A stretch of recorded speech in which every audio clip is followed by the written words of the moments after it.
YouTube channel Ashraf sad वेला मुंडा माशाल्लाह पे शादी खाने हैं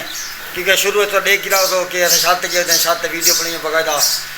तो दिन के पहले तो तो शादी की वीडियो बनाने पे बाकी वीडियो सारी बने रहा तो ये रूम मेरा हूँ मैं तैयार थिया खाना तैयार ये चाह तो ढा धो के मैं फ्रैश थी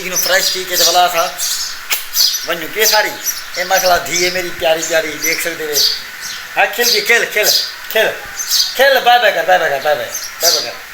बाय बाय कर अली शर्मानी खड़ी है खाली बाकी वीडियो को लाइक करे सो चैनल को यार सब्सक्राइब कर दे सो अशरफ सैड वेला मुंडा कमेंट अच्छा कर दे सो ताकि मेरे को भी तसल्ली थी कि मेरी वीडियो को पसंद करने में दे दे कि कहना ये देख सकते हो माशाल्लाह पक्का तो देखना मैं तैयारी करने में तैयारी करते थे फ्रेंडली जरा मैं बोला हाँ तो सरवाने से पे क्योंकि उठा के कैमरा मोबाइल जरा मेरे को कहना बंदा भी आओ मैं उनको देसा तो वीडियो बनाने वाला वो बंदा हो मैं कहना उस तो बाकी वीडियो को लाइक करे सो शेयर करे सो कमेंट करे सो अच्छे मोहब्बत में सो यार शेयर करे सो जितना हो सके कमेंट करे सो जितना ज़्यादा वीडियो देते पे मेरा मेरी उनको कमेंट जरूर लाजमन कमेंट को झांबड़े सकते ठीक है लव यू ठीक है मोहब्बत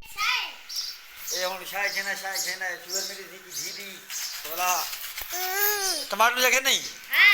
भेज हम पैसे नहीं तो टमाटर में जाते हैं शाही की दिया शुगर की एक कुरकुरे खाने एक दिन हो हर चस्के वेरी गुड नाइस उनका लाइक करो आकर हाँ लाइक कर दो वीडियो कॉल मैंने शादी मैंने भेज लो बोला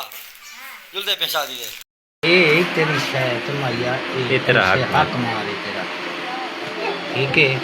ये ओ मोहम्मद शहजाद वाल्द इकबाल ओदा पुत्र तेनू कबूल है ते ओ मोहम्मद शहजाद वाल्द इकबाल ओदा पुत्र तेनू कबूल है अच्छा तो मोहम्मद शहजाद ते वाल्द इकबाल कबूल है ओदा पुत्र तेनू कबूल है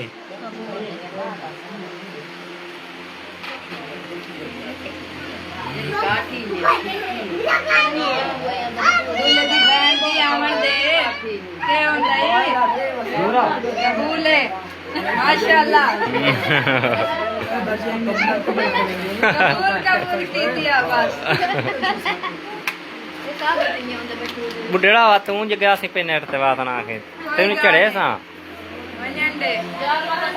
भाभी कोई वनंडे चढ़ते तो ऊपर जाना है जुत्ती पाया के करे वाण की में नहीं वैसे मजाक लाए गौर दी बैंड भला किते जुत्ती लगाइंदे उन्होंने पता जरूरी लिए